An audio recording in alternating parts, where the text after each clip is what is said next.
Bonjour, nous sommes le 1er mai 2018. On m'avait dit, tu verras, en 2018, ça va être l'année où la Terre rentre dans une accroissance, on appelle ça, croissance des vibrations cosmiques, l'accroissement d'énergie positive. J'ai pas vu grand-chose. J'ai pas vu grand-chose arriver. Pour ma part, je suis allé à la recherche du changement. Donc on me demande pourquoi tu fais pousser tes cheveux, pourquoi tout simplement parce que je peux. C'est une très bonne nouvelle de savoir qu'à 60 ans j'ai encore tous mes cheveux et que beaucoup sont noirs. Ça montre une bonne hygiène de vie. Donc heureusement j'ai pu arrêter mes 10 heures d'entraînement par jour pour me limiter à 10 heures par semaine. Ce qui, on va dire, limite ma décalcification, ma déshydratation. On sait qu'un entraînement intensif de plus de 10 heures par semaine, on perd ses minéraux, comme lorsque l'on prend plus de 20 grammes de protéines dans un repas. On pisse ses minéraux, on pisse en calcium, on pisse en magnésium. Et on se décalcifie, on se déshydrate, c'est la même chose.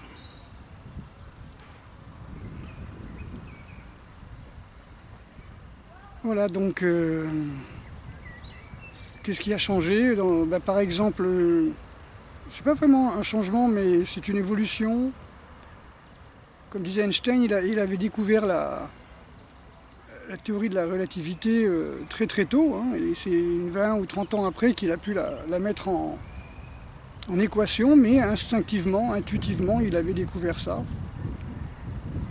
Et pour ma part, moi ça fait 50 ans que je recherche techniques de combat, que je suis à la recherche de la défense, des moyens de défense, donc je ne suis pas un de ces excités de 35 ans ou 30 ans qui, après 10 ans de mélange de différentes techniques de défense quand même relativement modernes, avec des noms anciens pour faire plus vendeur, plus exotique aussi, qui font des stages et des cours un peu partout.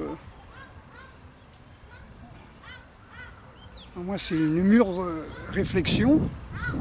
Alors faire des cours chef défense pour des gens qui ont 25-30 ans, qui sont en pleine possession de leurs moyens, pourquoi pas. Mais quand on regarde vraiment ce qu'ils enseignent, c'est de la bagarre, quoi. Donc c'est pas ce que je recherche. J'ai recherché ça, quand j'avais 20 ans, 25 ans, 30 ans, comme eux. Je recherchais des techniques plus rapides, plus fortes. Et en fin de compte, j'ai compris que c'est pas en ajoutant de la violence à de la violence que notre violence devient légitime. C'est ce qu'on veut nous montrer dans les films. Vous savez, je suis de la génération où on montrait les films avec Bronson, Justicier dans la ville, où il y avait d'abord les méchants, des punks, des voyous très sales, qui dormaient dans des squats, qui venaient attaquer des pauvres petits, des jeunes ou bien des personnes âgées qui avaient vécu la guerre. Voilà. Et donc ils attaquaient ces gens-là, et puis donc nous on était remplis d'injustice. Et donc tout le long du film, ces mêmes personnes vont se défendre en demandant aide à Charles Bronson. Et leurs moyens sont encore pires que ce que faisaient les autres, quoi. Mais c'est justifié. C'est justifié. Ils ont le droit de faire brûler les gens au chalumeau, d'incendier leur local, de transpercer de clous, de les piéger, carrément, faire des pièges et les attirer dans ces pièges. Mais eux, c'est justifié. Et en fin de compte, je m'aperçois qu'ajouter de la violence à de la violence, c'est devenir comme des animaux, quoi. On a affaire à des hommes malades, on a affaire à des êtres humains qui sont malades, et nous, on devient pire qu'eux. Quand ces êtres humains nous attaquent, on devient pire qu'eux. Et c'est là où je reviens vers Ueshiba, c'est là où je reviens vers Gandhi, ces gens qui avaient compris énormément de choses, mais bon, évidemment, imposer des techniques de non-violence à quelqu'un qui est guidé par sa testostérone, c'est pas évident. Donc les techniques qu'on voit dans les films, c'est bien, hein, c'est bien. Coup de poing, coup de pied, le type nous insulte, on lui dévisse la tête, on lui casse les deux bras, si possible à plusieurs. Je pense pas que ça soit la voie. Effectivement, il y a une voie du milieu, hein, il y a la voie de non-violence que prône Ueshiba, que prône Mikhail Ryabko là en ce moment. Et je pense que beaucoup vont arrêter le systéma. Beaucoup qui ont découvert le systéma avec Vassiliev par exemple, et ses élèves, même ceux qui sont séparés de Vassiliev, très militaires, on fait des camps dans les bois avec des couteaux, on travaille beaucoup comme j'allais dire, le lancer de couteau. Voilà, donc très, très paramilitaire. Quand ils sont en face de Mikhail Ryabko, le colonel, qu'est-ce qu'il est colonel Ryabko, lui, voilà, c'est un autre niveau. C'est un autre niveau. D'ailleurs, il montre son niveau dans des colloques d'aïkido au Japon depuis des années. Il est très reconnu pour ça. Il est passé dans Iden Budo et Bujutsu plusieurs fois. Ses élèves aussi, hein, Vladimir et Zakovsky et son fils d'ailleurs, Danil Ryabko aussi. Donc, ils ont été interviewés. J'ai traduit ces interviews, elles sont magnifiques. Justement, il parle de non-violence, il parle de ne pas utiliser la force physique, d'utiliser une force qui est une force intérieure, qui est une force, qui est la force de la vie. Voilà. C'est pas relativement, c'est très très important. Donc, si quelqu'un se jette sur vous et que vous utilisez votre force physique, alors déjà la force physique elle va dépendre énormément de votre on va dire, potentiel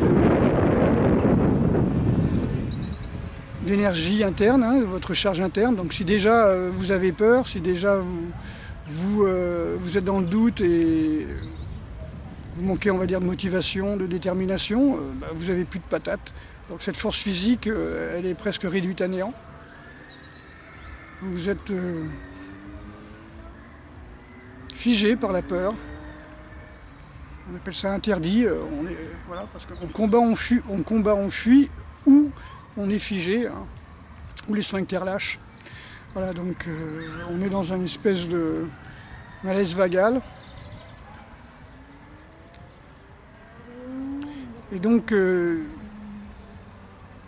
que j'ai vu, c'est qu'il y a cette solution que prenait Ueshiba et que prône Mikhail Ryabko et ceux de sa lignée, c'est vraiment une non-violence totale et utiliser cette force, on va dire cette force de justice qui est en vous et voilà.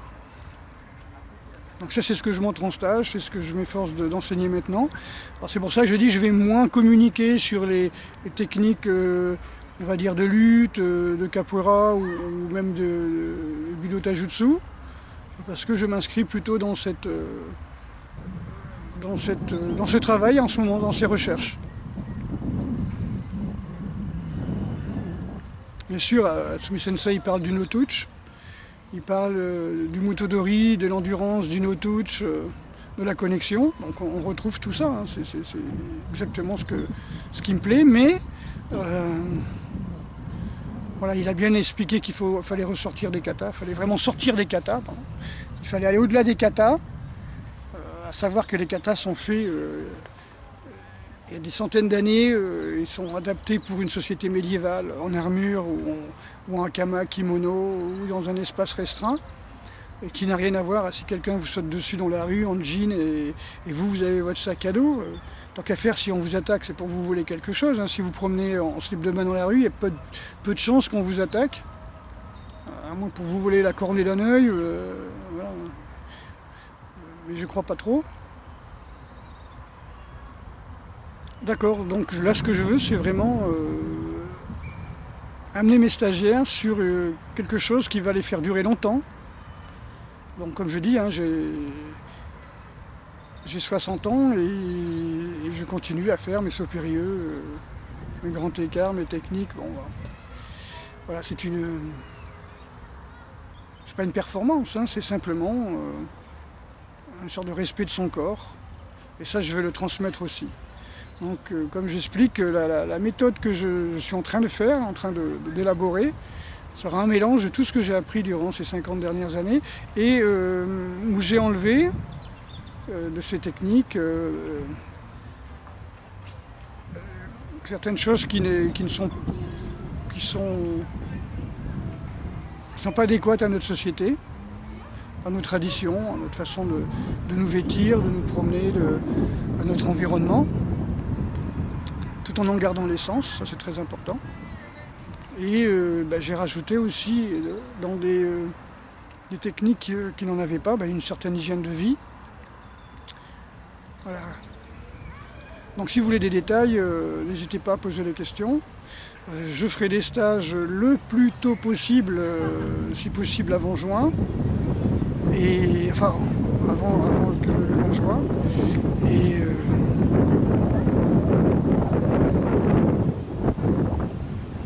voilà, l'important c'est de pouvoir utiliser tout ce que vous avez actuellement comme information. Toutes les informations que je peux vous donner sur le qui, sur le qui-aille, sur la connexion de la connexion, sur tout ce qui est travail interne, tout ce qui est lâcher prise, tout ce qui est non-violence, tout ce qui est travail avec l'énergie de l'autre, la lecture des mouvements, tout ça. Jusqu'à temps que ça devienne une sorte d'intuition, une sorte de réflexe automatique, hein, bien sûr. Et enlever tous les gestes parasites que vous avez pu avoir, et surtout ce réflexe on va dire, gonadien de vouloir massacrer quelqu'un qui s'approche de vous, qui a l'air menaçant. Ce cinéma qu'on voit sur YouTube, c'est incroyable, incroyable. On a l'impression que les gens veulent faire des tueurs, quoi. Ils veulent fabriquer une société de tueurs. Alors déjà que l'État est en train de nous désigner, là, surtout avec le dernier rapport d'antisémitisme, en train de nous désigner notre ennemi, hein, comme si c'était pas assez clair, comme s'il n'en avait pas fait assez pour nous le désigner de façon formelle. Là, encore plus, il met une couche et voilà, donc il nous met en guerre contre l'islam, il nous met en guerre et il nous désigne très nettement les gens à abattre. J'attends la distribution de couteaux et de poings américains dans les boîtes aux lettres à tous les citoyens français. Voilà, donc là vraiment, voilà. Si ça n'a pas encore changé, il va changer quelque chose. Je m'étonnais qu'avant le 8 mai, il n'y ait pas eu un attentat, un false flag encore, pour couper l'envie aux Français de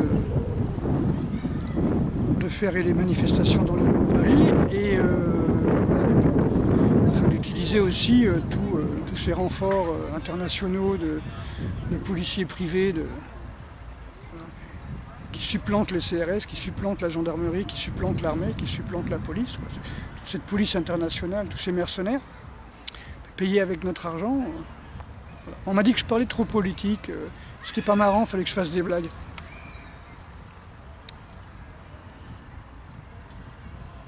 Vous savez, souvent les bébés rient quand ils sont nerveux. Hein. Vous lancez un bébé en l'air, vous le rattrapez, il rigole, vous mettez les mains devant les yeux, vous lui faites coucou, il est surpris, il rigole. C'est nerveux, hein. C'est dire qu'un bébé a le sens de l'humour, a le sens de la chute, a le sens de la fracture qui fait que tout d'un coup on se met à exploser de rire. Je suis pas certain. Je pense que plutôt c'est plutôt nerveux, hein. C'est plutôt un réflexe de qu'est-ce qui se passe, je comprends pas, donc pour pas péter les plombs je rigole. C'est une façon de, comment dirais-je, de pas disjoncter. Ouais, c'est un fusible le rire, hein. On le sait bien, hein, c'est un fusible.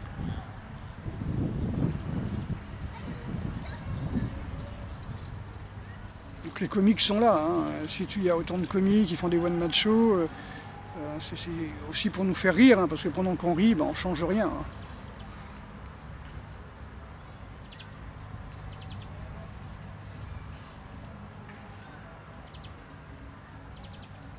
Donc il faut trouver la paix, il faut trouver cette paix intérieure. Il faut arrêter de vous sentir agressé. Donc, je suis en train d'écrire un livre là-dessus qui vous explique. Beaucoup de gens vont faire des techniques de combat, on va dire. Bon, généralement, ils font pas trop de cardio, ils développent pas leur VO2 max, leur VMA. Et puis quand ils ont fini leur cours, hop, ils vont au café, ils se tapent 2-3 bières, ils rentrent chez eux, ils vont bouffer des saloperies cuites, surcuites, des plats préparés des supermarchés qui viennent d'on ne sait où, avec je ne sais quoi qu'il y a dedans. Tous les plats surgelés ne viennent pas de Roumanie avec de la viande de chien ou de Chine avec de la viande de rat, mais bon.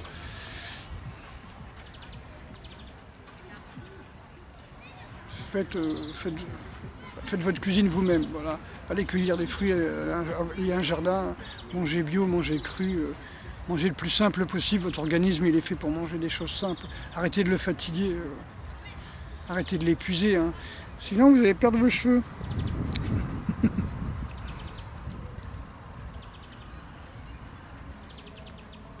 Voilà, donc j'essaie de faire rapidement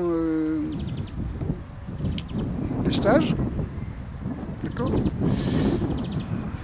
Je vous tiendrai au courant de mon livre. De toute façon, une très grande partie sur l'hygiène dans mon livre, sur l'hygiène de vie, sur mon expérience, sur l'expérience des gens que je connais.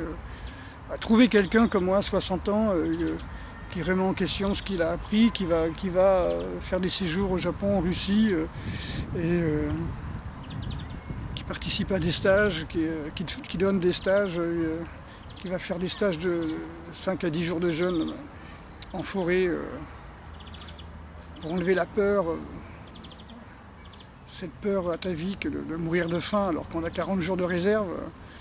Pratiquement on a tous 40 jours de réserve de nourriture, d'énergie dans le corps. Et alors qu'on vous a dit, vite, quand tu as fini tes pompes, mange de la viande, sinon ou des protéines, sinon tu vas perdre tes muscles. Je crois qu'on perd ses muscles au bout de 45 jours de jeûne, pour qu'une personne d'1m70, 70 kg. À savoir qu'évidemment, vous allez perdre du volume musculaire, parce que vu que le corps a épuisé son glucose, enfin son sucre de réserve, évidemment, comme le sucre retient l'eau, vous allez pisser beaucoup, vous allez perdre beaucoup d'eau. Et donc comme le muscle est fait à peu près à 60% d'eau, vous allez perdre du volume musculaire. Ce qui ne veut pas dire que vous perdrez de la force, que vous perdrez des filaments de myosine et d'actine. Je veux dire, voilà, cette partie protéinée-là, elle ne va pas disparaître au bout de 10 jours de jeûne. Il faut arrêter de dire n'importe quoi.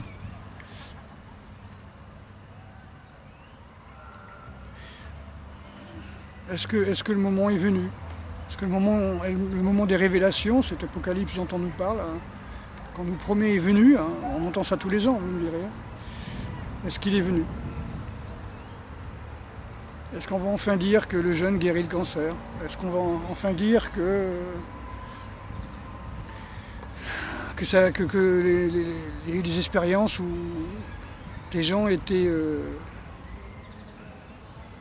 bloqués, asile psychiatrique, sans parler, complètement choqués, et au bout de 40 jours de jeûne se sont mis à parler, et maintenant sont en très bonne santé. Est-ce qu'on a le droit de parler ça? Est-ce qu'on a le droit? Est-ce que les médecins ont le droit maintenant de parler de jeûne? Est-ce que ceux qui font de la diététique, est-ce que les professeurs les nutritionnistes ont le droit de parler de ça? Quand j'ai fait mon DU de nutritionniste et micronutritionniste à la fac, et que j'ai osé demander le premier jour est-ce qu'on parlera du jeûne, on m'a regardé avec des yeux, on aurait pu me jeter ce jour-là, il l'aurait fait. Déjà que j'ai dit oui mais c'est bien toutes ces nourritures, la tomate a fait ci, la carotte elle contient ça, c'est bien, mais si on fait cuire il n'y a plus rien, les vitamines meurent à 40 degrés en moyenne, quoi, donc 40-60 degrés, ça sert à rien. Ah oui, mais il faut prendre une cuisson douce. Voilà, on vous donne quelque chose, mais voilà. On ne vous donne pas le mode d'emploi qui va avec. Tout ce cinéma, c'est incroyable. Vous entendez ce vent, c'est extraordinaire.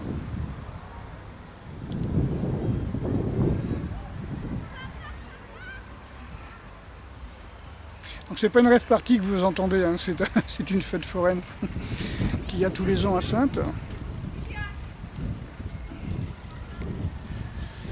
Voilà, donc je vais poster cette vidéo et puis pour vous dire que voilà, je communiquerai de moins en moins sur le Bujinkan, bien que j'ai mis une vidéo de 2 minutes avec une bonne dizaine de techniques avant-hier, je crois.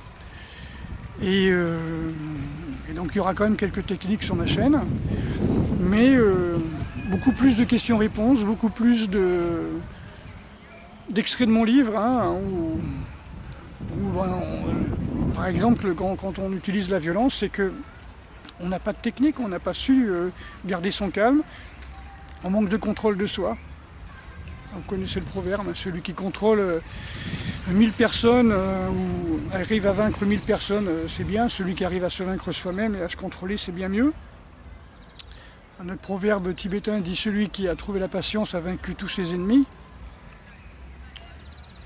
Et tout comme l'on dit que quelqu'un qui se met à insulter dans une conversation, qui se met à insulter, c'est qu'il n'a plus d'arguments. Ben, c'est pareil, quelqu'un qui utilise sa force, qui utilise surtout sa violence, sa force physique et sa violence, c'est quelqu'un qui n'a pas su maîtriser déjà le dialogue et ensuite qui n'a pas su maîtriser la technique.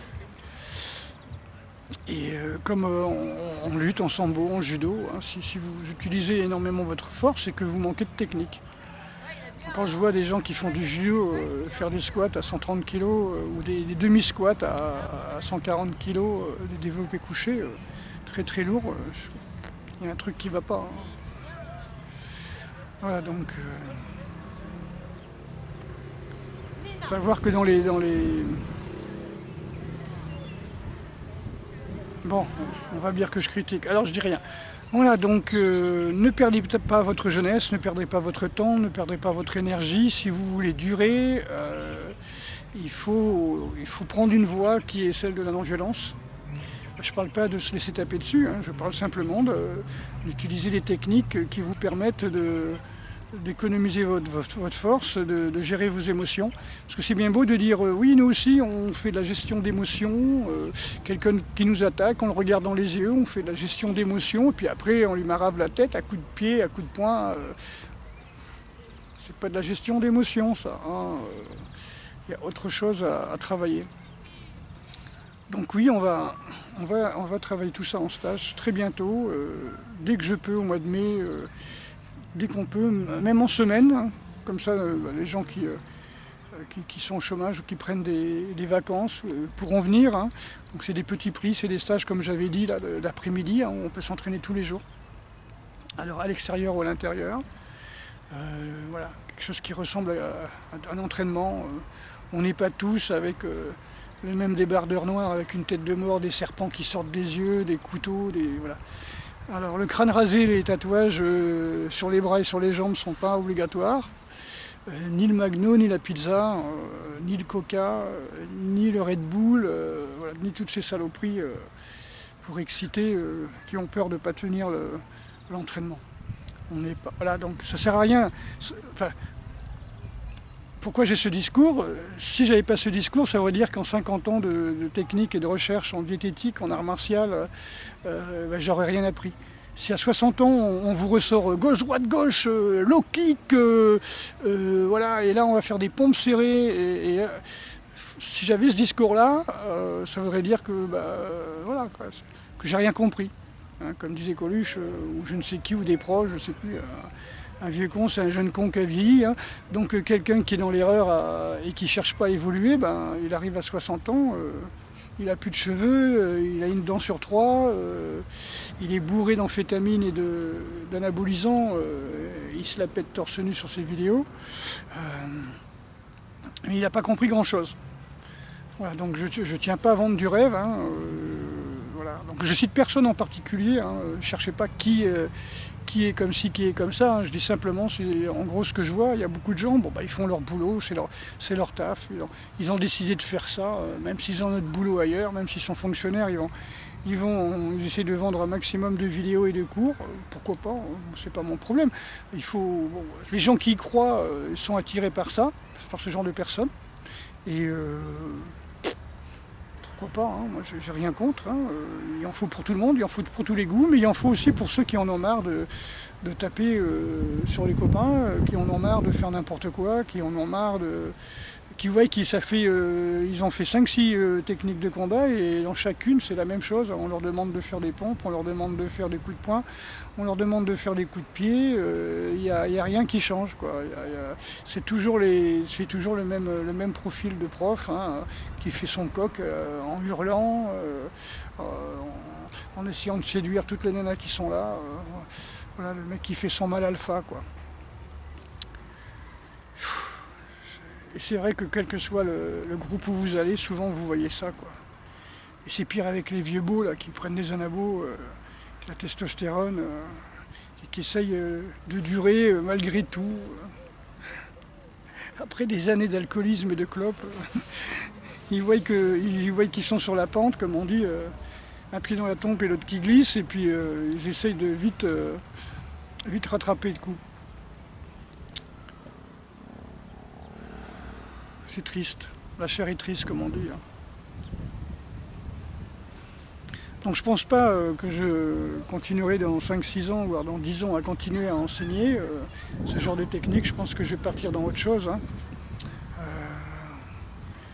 Mais pour le moment, voilà, c'est pour ça que je vais faire un maximum de livres. Et quand j'aurai fait, comme je dis, le livre de ma vie, hein, c'est-à-dire celui qui montre, pour moi, la méthode la plus intéressante, hein, c'est-à-dire vous enlevez tout ce qui est mauvais, technique de combat qui vous blesse, vous, parce que si j'avais donné des coups de poing et des coups de pied dans le vide pendant 50 ans, j'aurais les coudes et les genoux complètement fusillés, hein. Donc je peux me targuer à 60 ans de jamais avoir eu la moindre opération, de jamais être malade, hiver comme été, comment dire, voilà, aucune opération, la CAF, enfin, le CPM, là, ils ne connaissent pas, hein, d'accord. Donc, je me souviens, dans les années 90, j'ai eu un lumbago. Non, parce que je me reposais jamais, c'était stress, 12 heures d'entraînement par jour, j'allais à droite et à gauche, j'arrêtais pas de faire des cours dans plusieurs villes. Et puis un beau jour, j'ai eu un lumbago, et quand il a fallu faire rembourser les frais de kiné, la CAF ne me connaissait pas. Enfin, le CPM ne me connaissait pas, l'assurance maladie ne me connaissait pas. Donc j'avais été rayé, donc j'ai dû signer une attestation sur l'honneur comme quoi je n'avais pas travaillé à l'étranger, que je ne vivais pas à l'étranger. Ah, je cotisais, ça, il n'y a pas de problème, hein, ça y recevait mon argent. Mais comme j'étais jamais malade, que j'allais jamais voir de médecin, que je ne me faisais pas soigner, que voilà, je ne connaissais pas.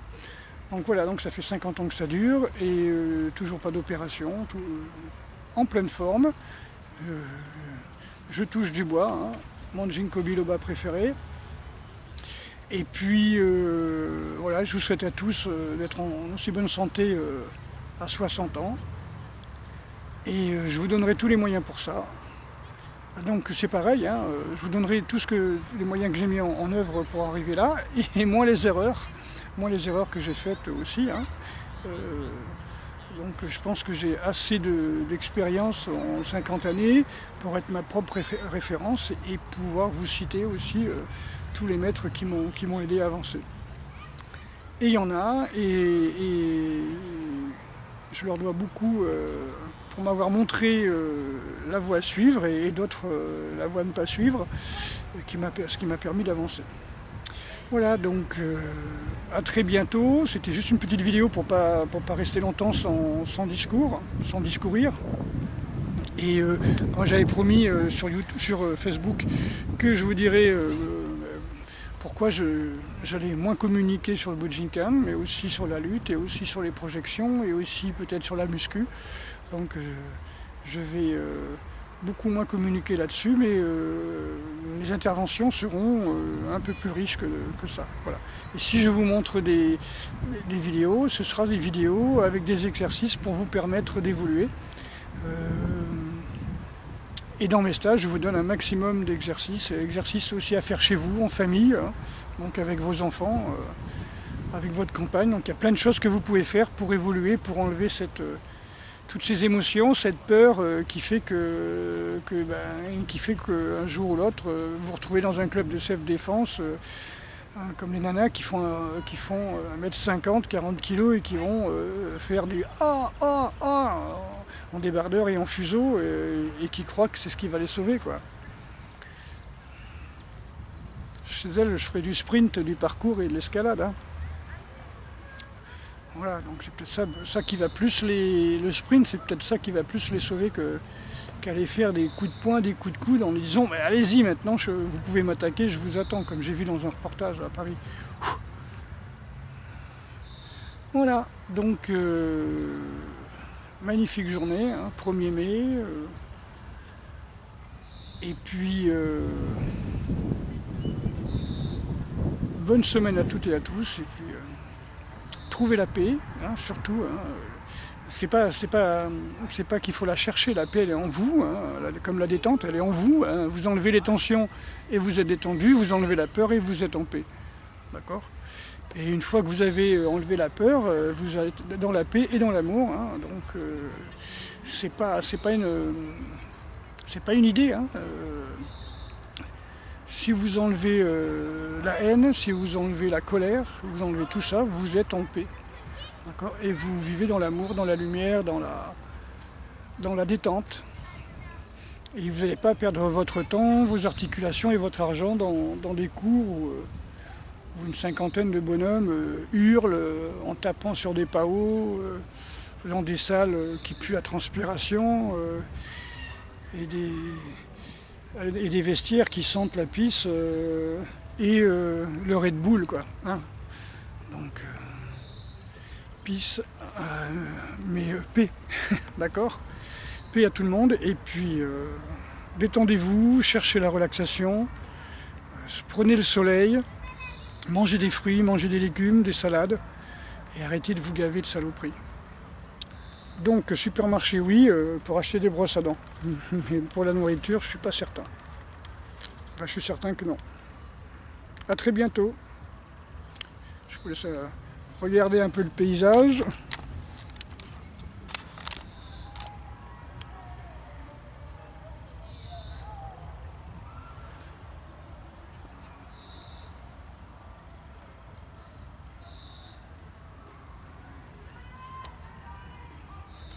À bientôt.